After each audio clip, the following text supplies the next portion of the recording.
समय का है जब मेरे दादाजी का देहांत हुआ था और वो उस समय बुदाऊं, यूपी में थे। मुझे उनका शोक संदेश बुदाऊं से 35 किलोमीटर दूर उनके गांव में देने जाना था। मैं गांव जाकर उनकी पैतृक परिवार को शोक संदेश पहुंचाया और फिर गांव से बाहर आकर बस स्टॉप पर खड़ा हो गया। उस समय वहां कोई भी गाड़ी नहीं थी। उस समय सर्दियां चल रही थी और मुझे बड़े जोरों की ठंड लग रही थी।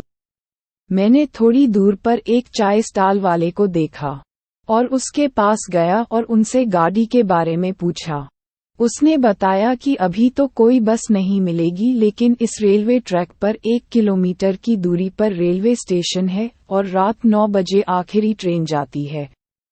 मैंने बिना देरी किए उस रेलवे ट्रैक पर चलना शुरू कर दिया। 200 मीटर चलने पर मुझे एक औरत दिखाई दी और मैं भागकर उसके पास पहुंचना चाहता था ताकि वो मुझे रेल के बारे में बता सके।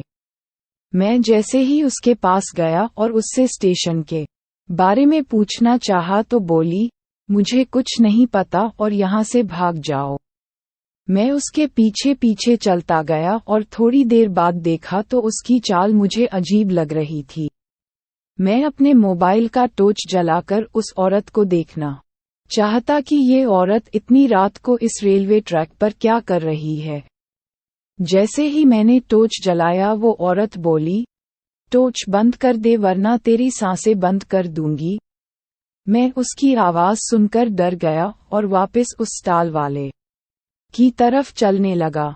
थोड़ी देर चलने पर मुझे उस औरत के जोर से हंसने की आवाज आई और बोली, मैंने आज एक शिकार पहले ही कर लिया है, इसलिए मैं तेरा कुछ नहीं करूंगी।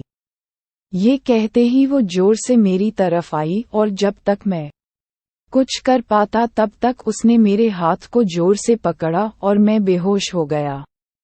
थोड़ी देर बाद जब मुझे होश आया तो मैंने देखा वहां कोई भी नहीं था।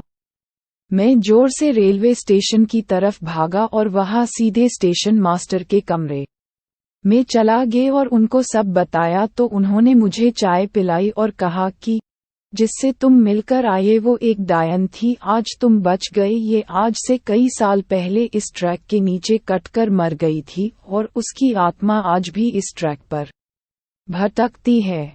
अब मैं सारा माजरा समझ गया और ट्रेन में बैठकर दादी के यहाँ चला गया। इस घटना के बाद से मुझे ट्रेन और रेलवे ट्रैक से बहुत डर लगता है।